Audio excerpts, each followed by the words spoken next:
Hi. I'm sure you're wondering what I'm doing here.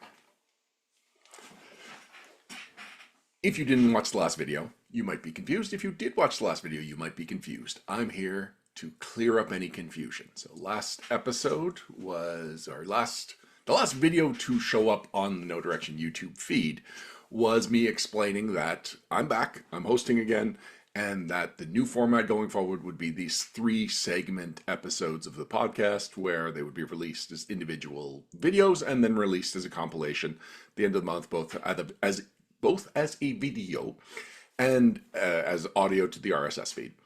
However, I'm behind schedule. I planned on this content being out in August, and I've already started working on September's content.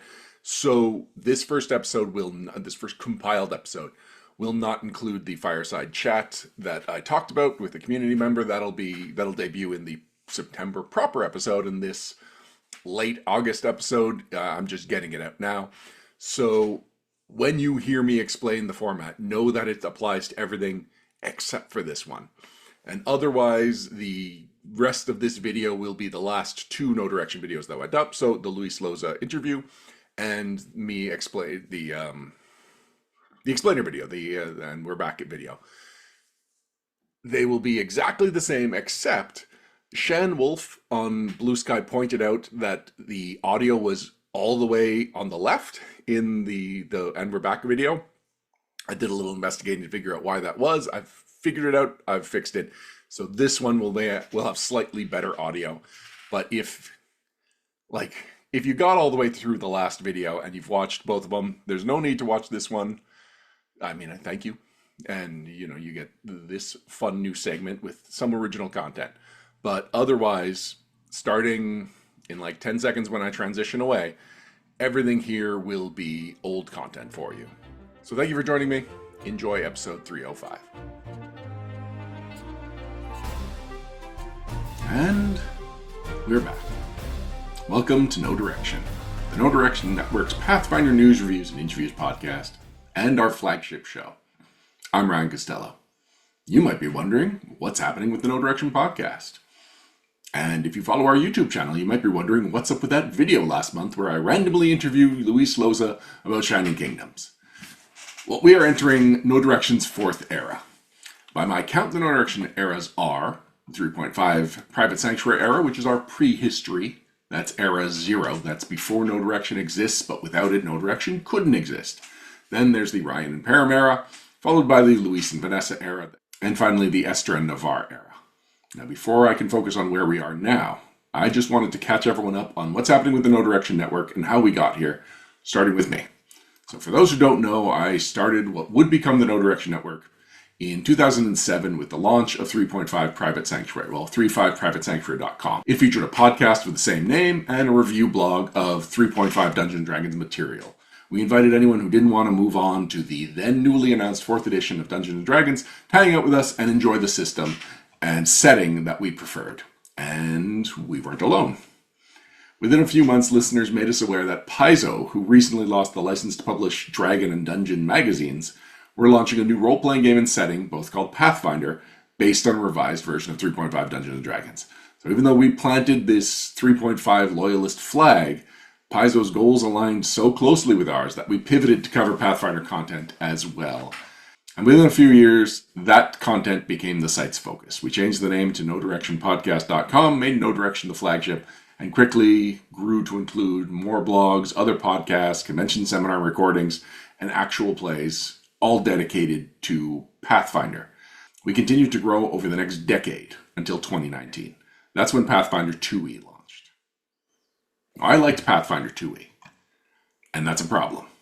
It was a problem for me as the first chair of a podcast and the director of logistics at a network dedicated mostly to Pathfinder. The network was born out of love, not like. Like doesn't cut it. The difference between liking and loving Pathfinder was the difference between everything I did for the network feeling like a hobby and everything feeling like work.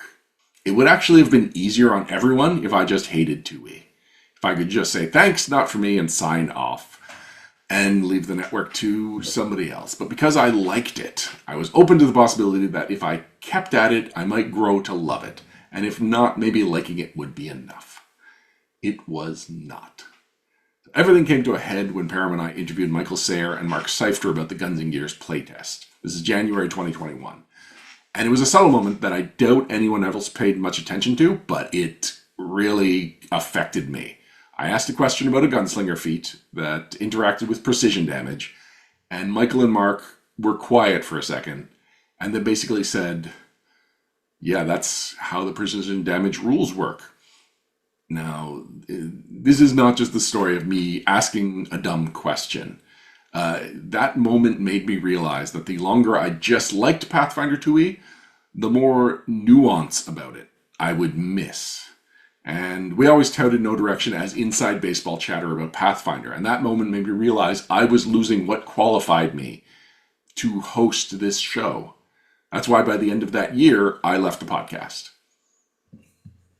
And before I move on, Param needs his own segment. You see, I count No Direction eras by every full host reset.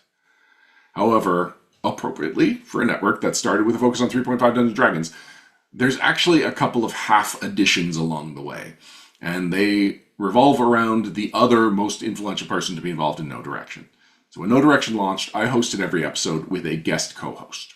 One of those guest co-hosts was Param, who hosted a website where Pathfinder players could download PDFs of their spells in a printer-friendly card format. It was Param's spellbook, and it was game-changing. It was the emerging internet. It was exactly the kind of project and technology that the game needed at that time, and that the OGL and Paizo's really embracing of the idea of these community projects made the community stronger. I had him on. We had a great rapport. Within a couple of episodes, he became the show's regular co-host. Now, because of how few episodes there were at the beginning without Param, we are talking about less than 10 episodes of the original, No Direction run didn't have Param. So I tend to gloss over those early episodes and just say, No Direction was me and Param. It basically always was, up until a point. He helped shape No Direction's identity, every format change, and jump to these emerging trends in social medias were Param's initiative. He helped us grow our audience. He helped us stay relevant. He helped us anything you think of as No Direction's identity, right down to our logo, it was Param's design. So, and similar to how there were so few episodes before Param came on that I just kind of lumped them in with the Param era, there weren't that many episodes after I left where Param was still on, so I kind of lumped that in with the next era. What's different about Param leaving the podcast is that he left the network as well. In his own words, he's the kind of person who gives everything to the projects he works on, and he has trouble saying no. So if he'd stuck around in a reduced capacity, it wouldn't have stayed reduced for long. So at least when Param left, we were all on good terms, there was no ill will, and it was a logical jumping off point for him. So if you've ever wondered why he has not shown up in any capacity with the network anymore, that's why. He is missed, but his absence is on his terms, and I do not want to put him in a position where he feels compelled to come back more than what is asked of him. Especially, I don't want him reading into an invitation to do a guest spot as me trying to prod him to come back to the network. So he is welcome back if he initiates any kind of idea of him coming back. But I understand Param has a lot of fans, and this may be disappointing to hear, but Param fans do not expect more Param content on No Direction.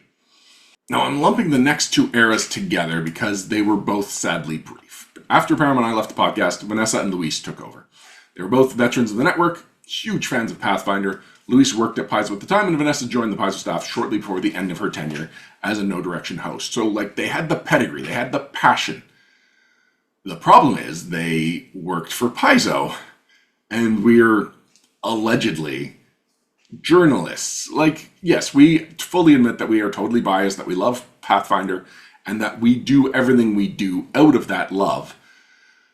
But it's different when two people that, maybe do occasional work for Paizo but aren't Paizo staffers are talking about the Paizo product, and when they're talking about the projects that they worked on or that their coworkers have worked on, there's a level of critique and speculation that is lost. And unfortunately, as much fun as the Luis and Vanessa era episodes were, and they were as informed or even more informed than the peak of me and Param, that not really a conflict of interest, but just no longer following the format of we're fans. This is a fan-run operation, and that was lost. And then, of course, when Vanessa got hired, like, she was hosting, she was producing, she was doing a bunch of stuff on the network at the time, and so she had to scale back. And while she's not producing anything for the network anymore, like, she's never officially left. So, like, there's a lot of people that, if they call themselves members of the No Direction Network, I'm not going to object. If they say they're former members of the No Direction Network, I get it. Vanessa's one of those where she's just no longer actively participating in the network, but, you know, she and I are still friends, and she is also, like Luis and Param, welcome to do anything with the network that they feel like if they initiate it. But I don't want to chase after them knowing that they have moved on or that they have busy things in their lives. I just appreciate everything that they gave to the No Direction Network. And in the case, like, picking up that show after me and Param left, those were big shoes to fill, and they did a good job for as long as, you know, the universe allowed it. So after they left the podcast, instead of looking to our slowly shrinking staff to fill the host seats, I thought it would be a good opportunity to bring in new talent to the network. And I found Esther on Mastodon during the 1 week after the Twitter exodus when it was relevant. And we hit it off, and I listened to her actual play, and I just really found her engaging. And again, she had a perspective that was fresh and new, and that I thought the No Direction Network could use. And it may be odd to have her join the network and go straight to the hosting of the flagship show, but that's where the opening was, and I fully felt that she had the talent to fill it. And she suggested Navarre. Navarre I hadn't met before he came on to host No Direction with her, but the two of them put out some amazing episodes, and I felt like really informed listening to them, and it was something that I really needed as a Pathfinder fan at the time. So I really appreciated what they were doing. Unfortunately, podcasts take a lot of work, especially on the scheduling side. And that's when there isn't a fascist government eroding human rights and destabilizing the global economy.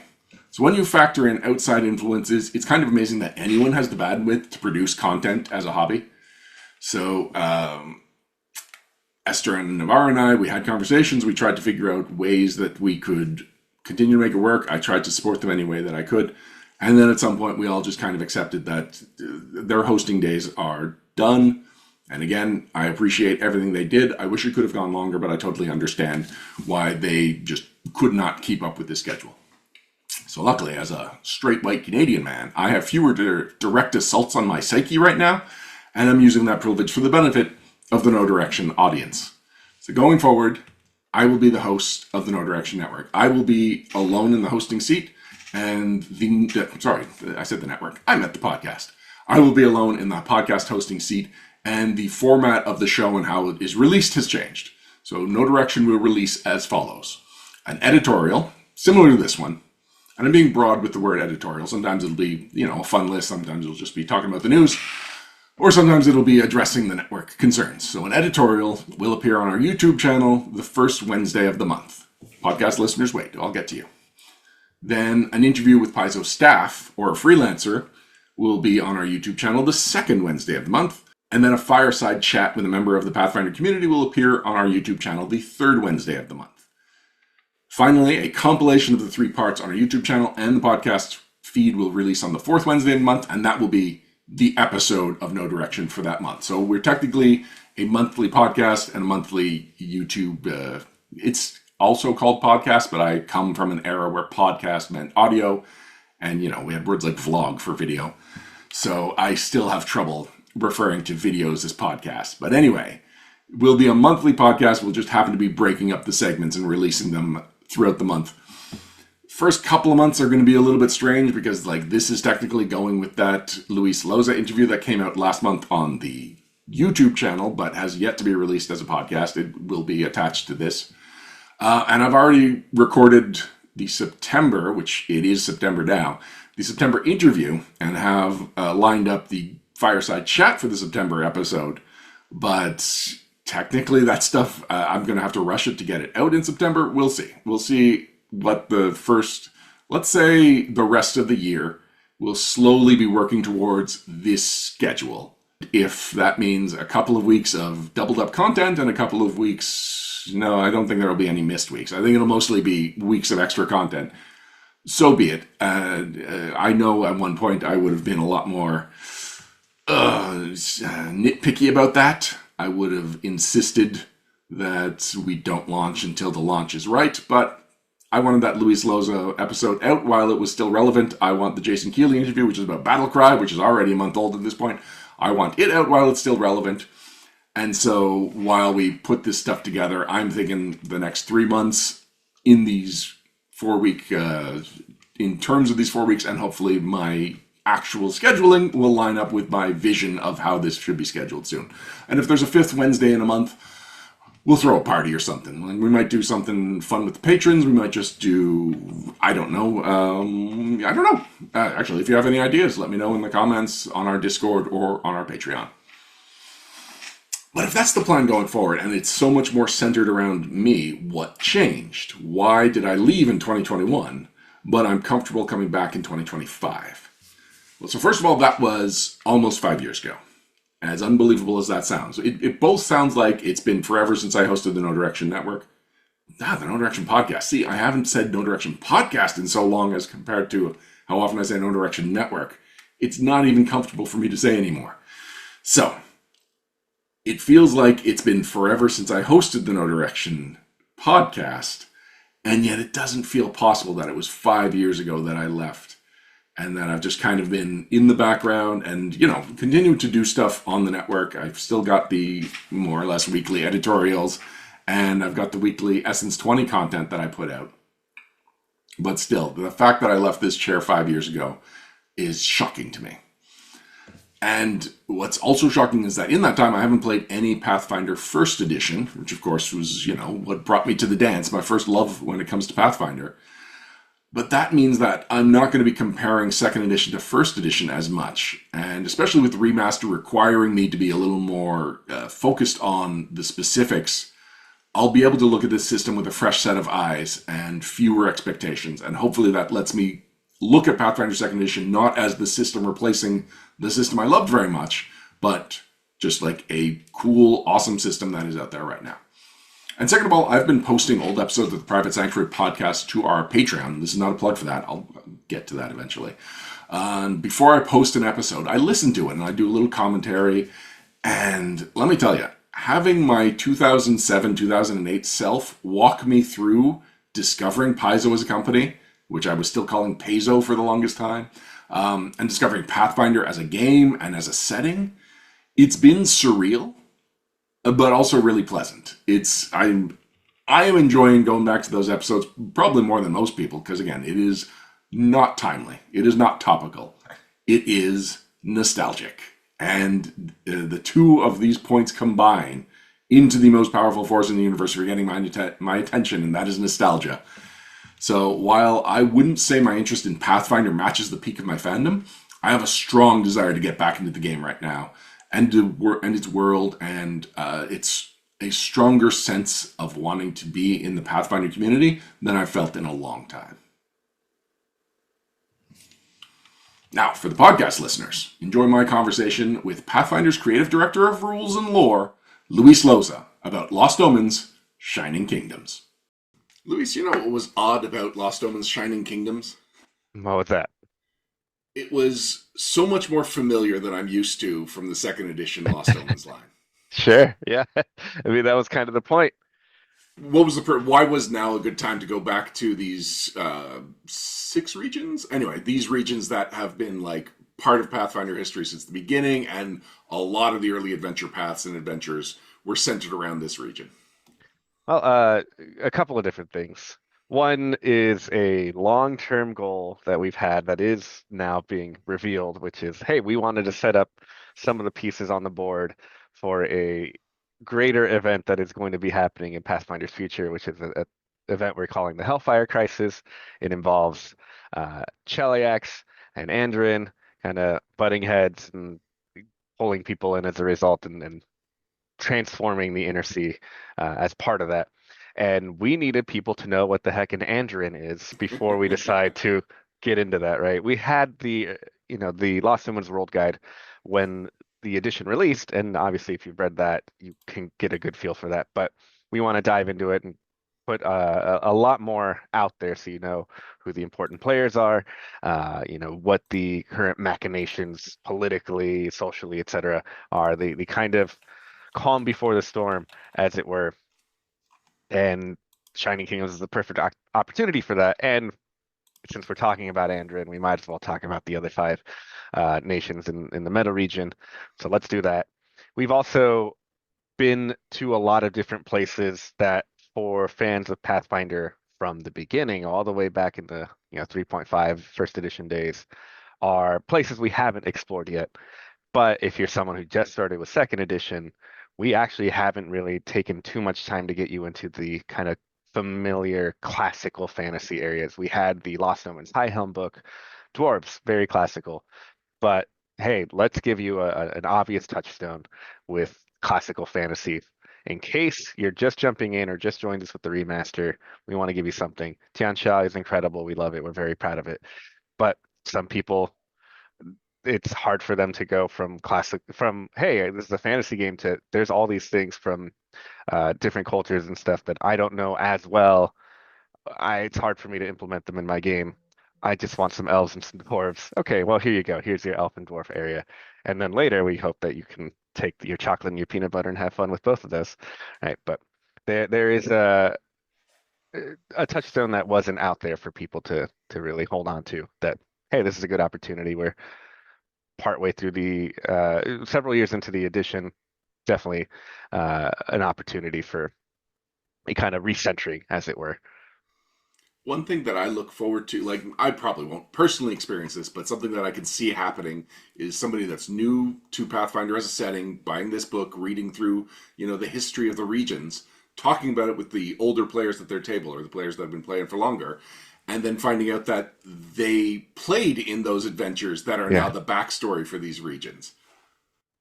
Yeah, absolutely. It's one of the fun things we get to do is mine into these APs and other adventures and decide what is an important detail to bring forward, or how do we fully decide just how War for the Crown resolved, for example. And we try to keep a light touch with it, but just enough so people in the know will get to point at their book, say, "Hey, I did that," or "That was me." The reason this person has been dethroned is because of what I did, right? And be excited about it. And for those who aren't in the know, then it's just a little bit more history to know. Now, a campaign book like this is usually good about seeding hooks and whatnot for Mhm. adventures for players to come in or sorry, for GMs to come in, create their own adventures, or for Paizo to look to for future adventure paths. Um, Whereas, again, because these are such familiar regions, we've seen the hooks, we've hooked onto them, and a lot of them are resolved. So, how did you go about reinvigorating the hooks and the intrigue of these areas without undermining what's come before? One of the things we did is we really shook up the entire setting just before this, right? Last year we had the War of Immortals product and event where Gorham died, and here's this God's reign, and it is changing so much. I was tasked with explaining what has happened to the setting in the wake of the God's reign, and I decided I'm going to give every nation, every region in the Inner Sea at least one new exciting plot hook that is just this new development that changes things, right? In addition to that, we also had the war shards, which are pieces of Gorham's armor scattered everywhere, and they're infused with as much magic or mythic power or whatever you need for a given story as necessary. So those have been scattered everywhere, and those are at the very least a new blanket. Hey, this is an exciting plot hook. Anyone can come kind of jump in and grab a war shard or say Gorham's death caused X, Y, or Z to happen. But from there, we then knew that we were doing this event and started having NPCs and the nations and the societies start shifting in such a way that like would start setting the table for these kind of things. So some people are working to build new alliances. Some people are deciding to maybe be a bit more selfish and try to, use their particular government to incite war and things like that. But beyond that, there's just a lot of a place like Andrin, which had a lot of focus specifically in the region with what is that region with all the logging and stuff? uh, Falcons Hollow region. There are a lot of adventures centered around there.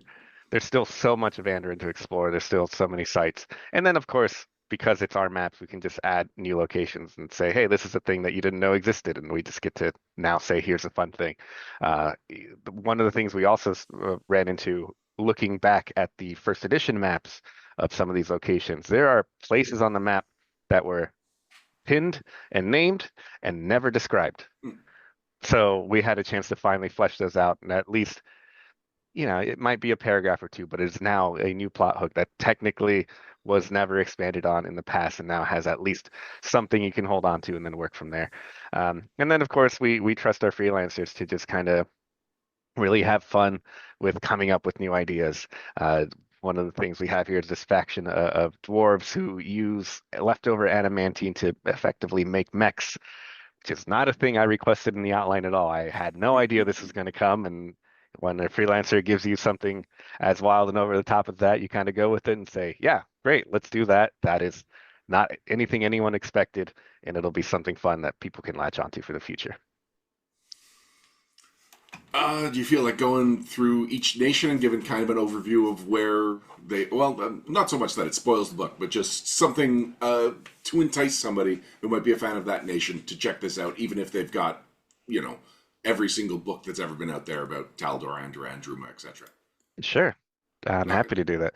Well, starting with Android, why not? All right. Well, the thing I mentioned earlier about using your government to kind of work towards war is a thing that's happening in Andoran. The uh, Supreme Elect, effectively the president of Andoran, Andira Murasek, is trying to prevent people from, getting too hasty, get into a fight, getting with any neighbors or anything. But there's a lot of other consulates and other people in the government who are like, let's build up our military. Let's do something with that. We have these new war shards and we're producing guns with them. That'll be interesting. Let's go make use of them. So there's this country at odds with itself that wants to use this technology and build up their military, but their leader, the highest leadership is thinking this is a problem. I need to stop this. So there's kind of a powder keg now in that nation as what's going to happen. Is there going to be war? Spoilers, I've already told you earlier. Yes, there might be some more coming in addition to that. With let's see, what's next? Druma. Well, sorry, before we move on Yeah, yeah, from yeah. Andoran, one of the things that I think a book like this is useful for is covering some of the basics that I didn't even realize weren't in the game yet. When I saw that the Eagle Knight archetype did not exist until now, I was flummoxed, we'll say. Yes. And it is I really enjoyed that archetype. It had a very like champion feel to it without the Mhm. religion or magic. And so it Yeah. just feels like if you want to be that like virtuous warrior for good, this was a really fun way to take your character. Yeah, absolutely. They're one of the I guess I'll call it a flaw of the Lost Omen style of books that we've been doing compared to the campaign setting books and player companion books of first edition is we just have fewer at bats with getting out content, right?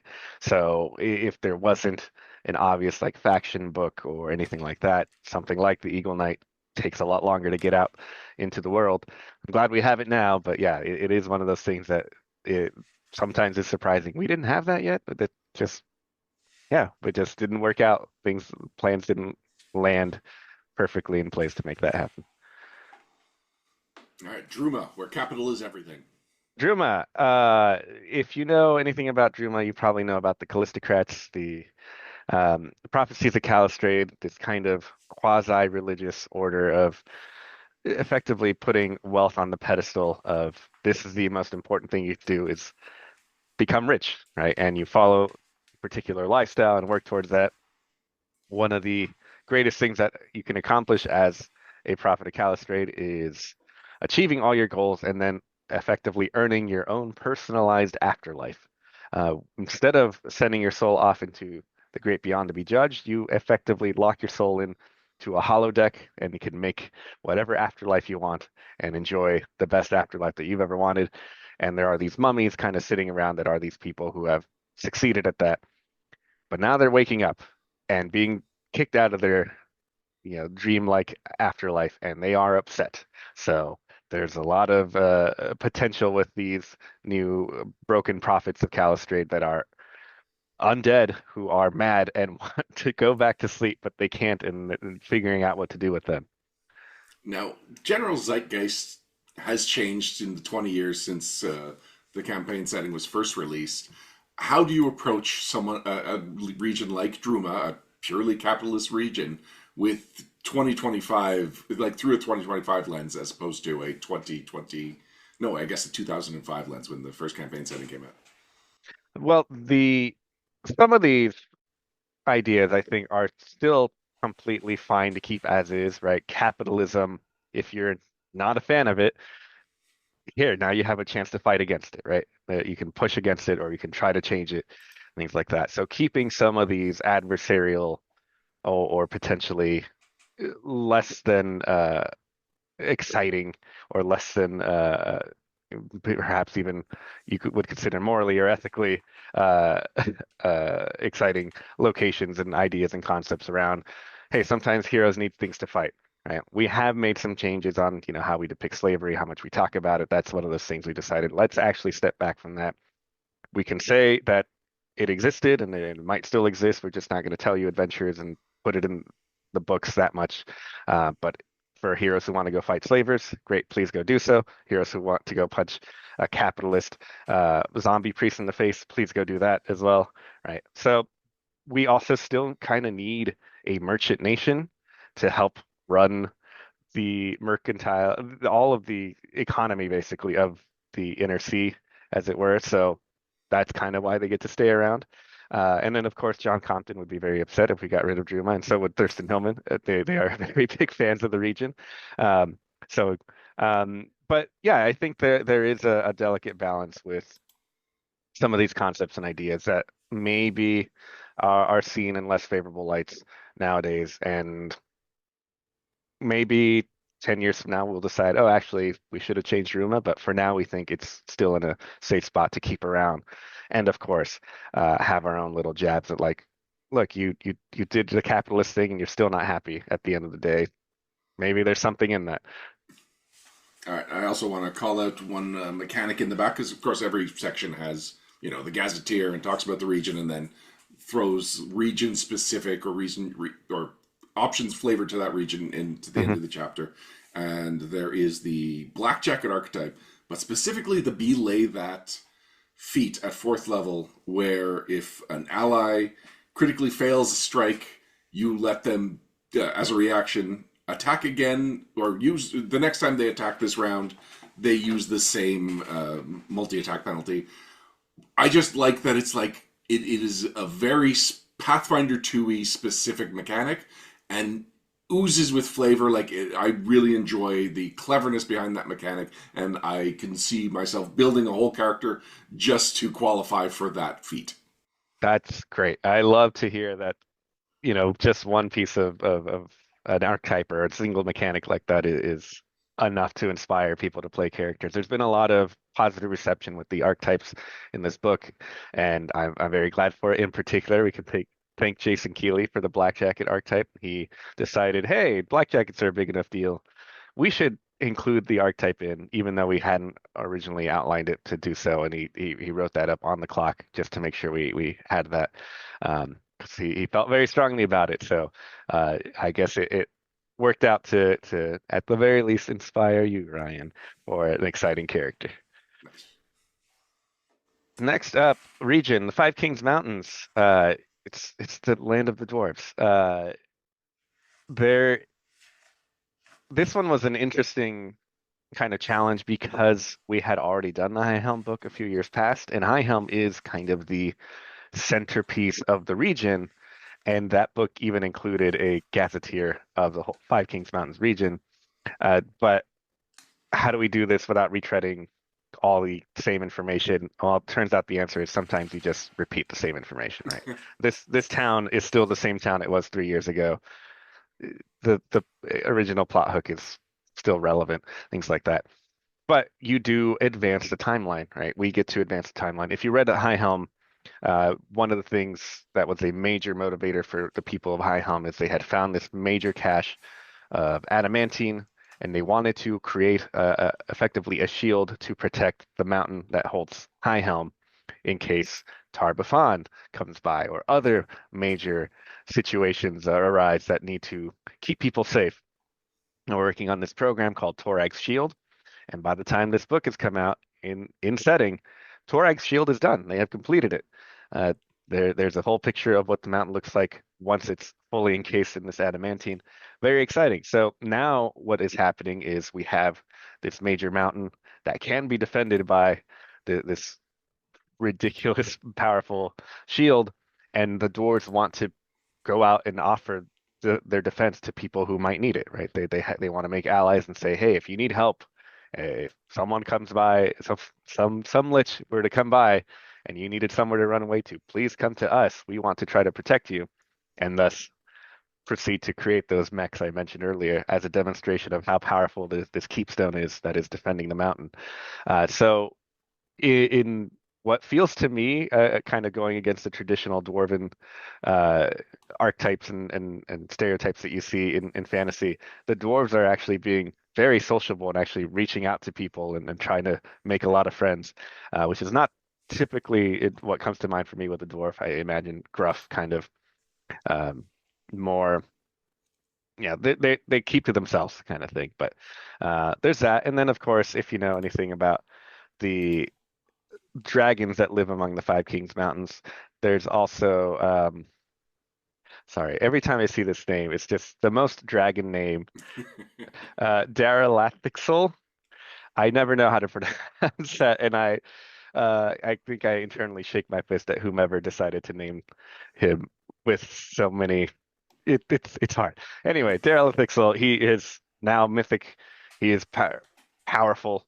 Uh, there is a powerful Cinder Dragon that might be rising up sometime soon, and that's always a fun thing to go fight.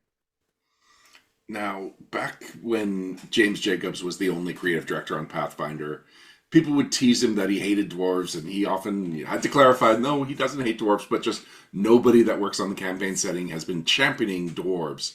And it feels like since second edition, and in the Lost Moments line specifically, we've gotten a lot of really good dwarf content. So, are you the champion of dwarves now, Luis? I love dwarves. I love halflings. So there you go. Those.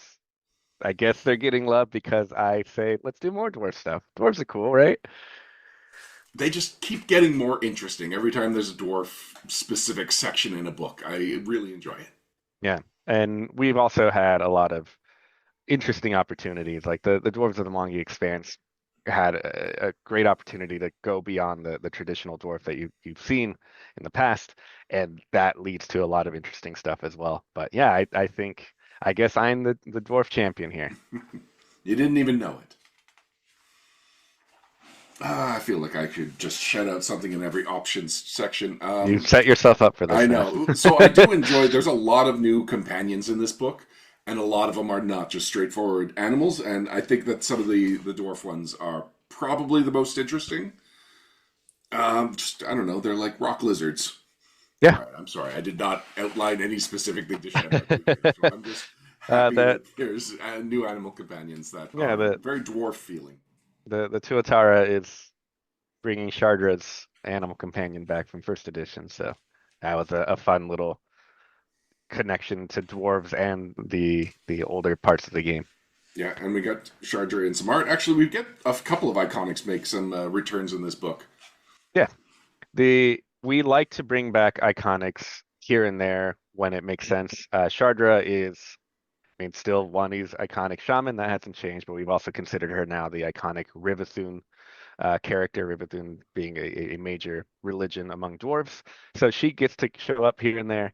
And then, we always say these iconics have graduated, but that doesn't mean they can't come back to visit every once in a while. It's not like they've died or disappeared or anything like that. So sometimes the art makes sense, especially with archetypes that really line up with things like that. So like Elaine with the Cavalier, for example.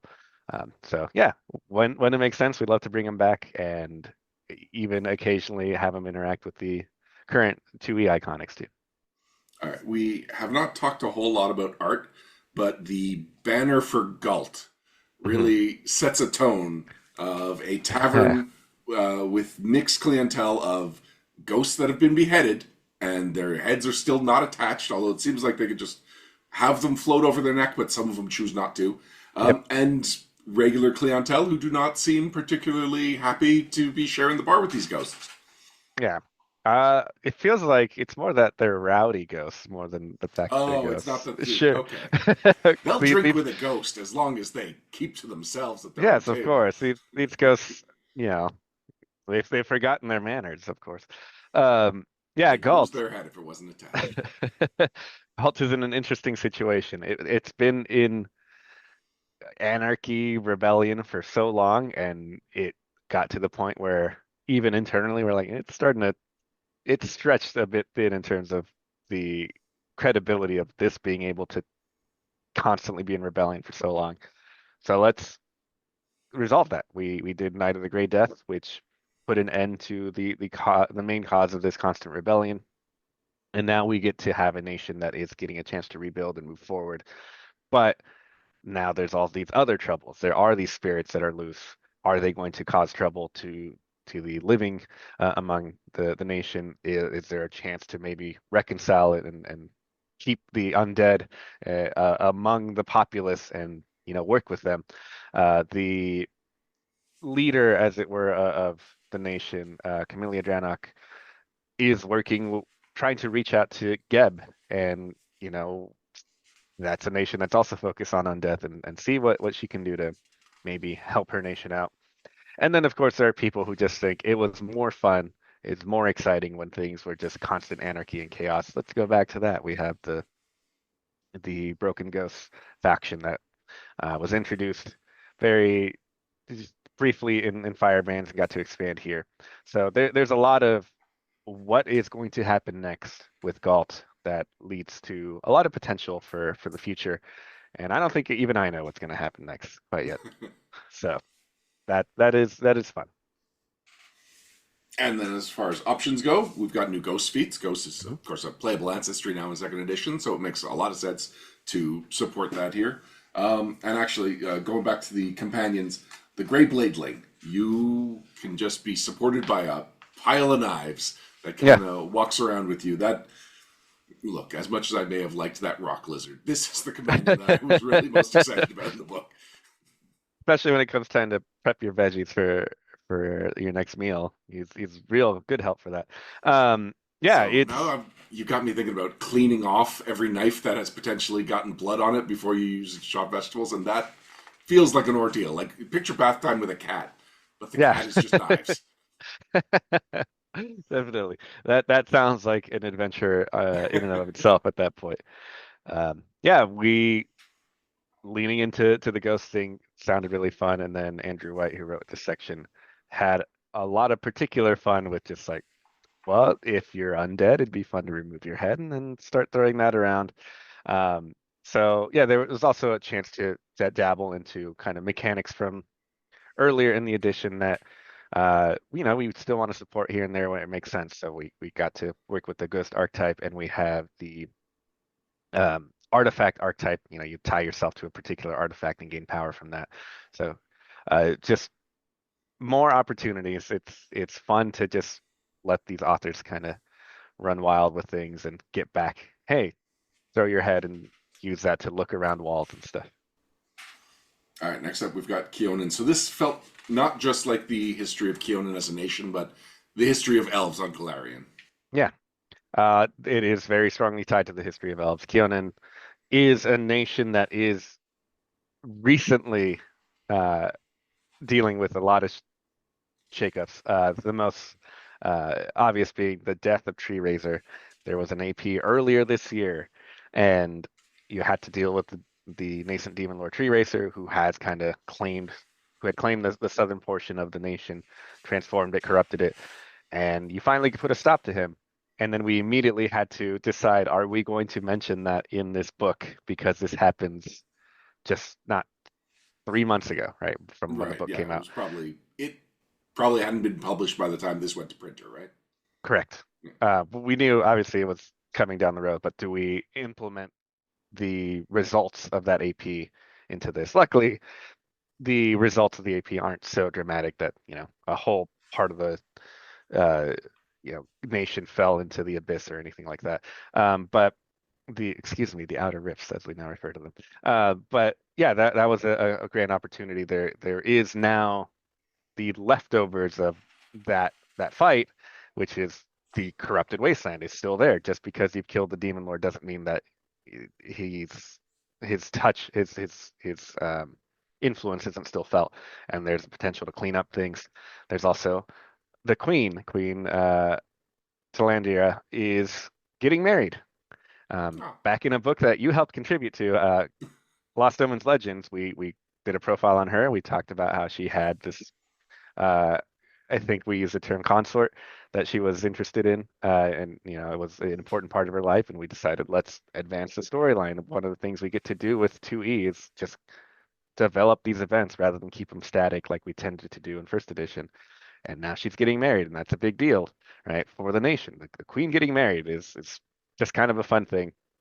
And then, of course, you just have the potential with a lot of excitement of the gates that are kind of dotted around the nation, that the elf gates that they normally used to travel around. Some of these are sending you to the wrong place now, or some of them are activating even though they've been non-functional for decades, if not centuries or even longer. So there's the potential of where is this going to send us? So there's a lot of elf stuff, but there's also still just kind of your classical adventuring opportunities out there as well. sorry. I chuckled when you said something that I contributed to because I thought you were referencing Elven Entanglement, which takes place in Keonan. And I was Oh like, yeah. you're giving me a lot of credit for that I was a I long time ago. I based it all off of what that was that one scenario.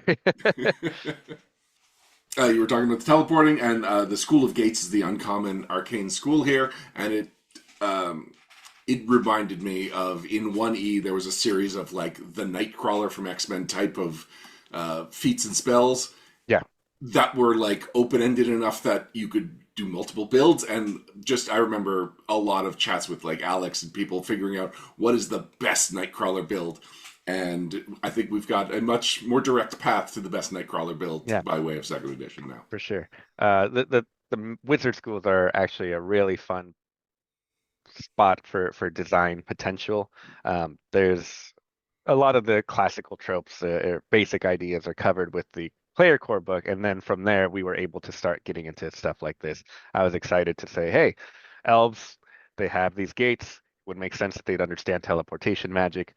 Let's see what a school of magic looks like. And then we also now have the opportunity for the future, with this list of the school of gates, if we wanted to come up with some archetype that is focused on teleportation magic and say, hey, you are maybe not a wizard, but here's this archetype, and in addition to the normal spells you get, grab the spells from this gate list, and it makes it very easy for us to reference for the future. We've done that a couple of times where we make a school that technically is for wizards, but then we can also point at it in other ways to give those mechanics to other people.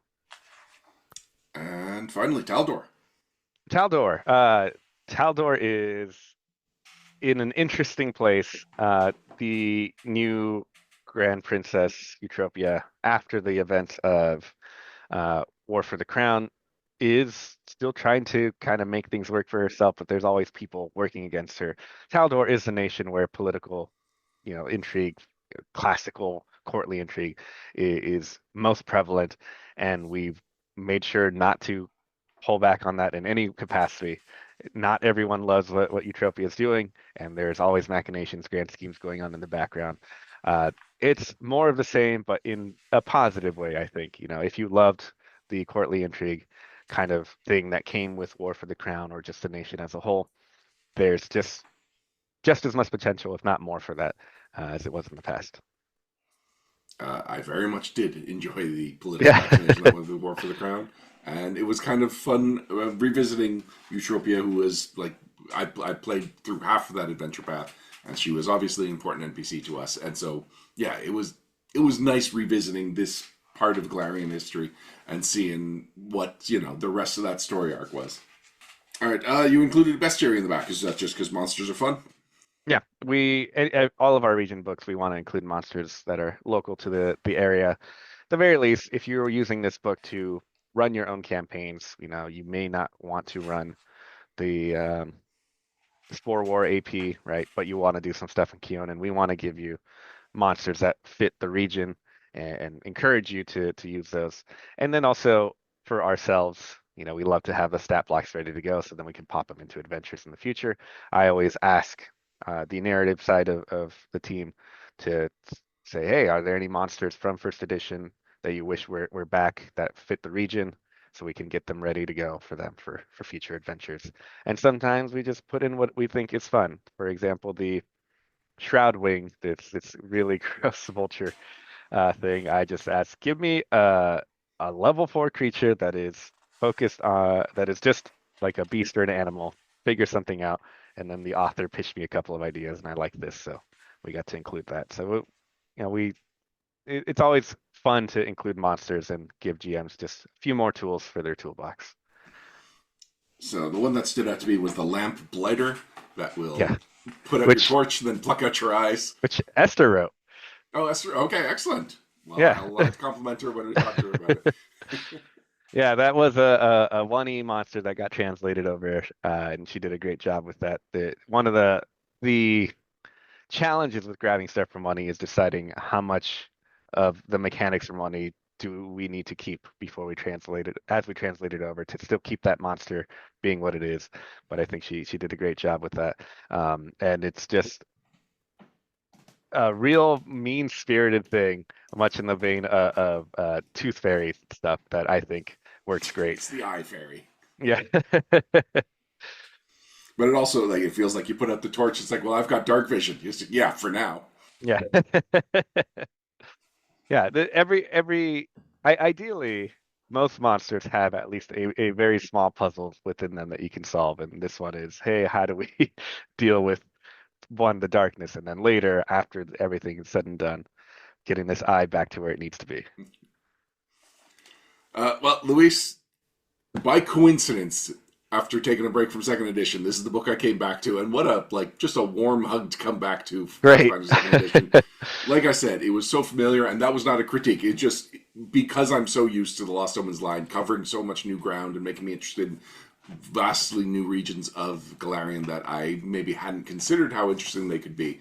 It was nice to see so many familiar countries, some of which I've had adventures in, some of which I've even done adventure paths in, and it was playing the hits, but it was also updating it, so it was familiar, and yet there were still new discoveries as well.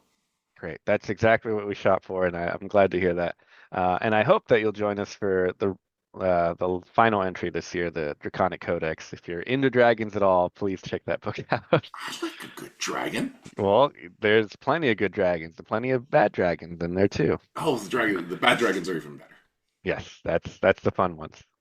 All right, thanks so much, Luis. Thank you. Thank you for joining us for another episode of No Direction. If you would like to know more, you can go to nodirectionpodcast.com, where you can find great gaming podcasts and blogs, and all about the various staff members that are putting out all kinds of great content for you for free. If you don't want content for free, if you're like, no, let me pay for it, you can go to our Patreon at patreon.com/nodirection.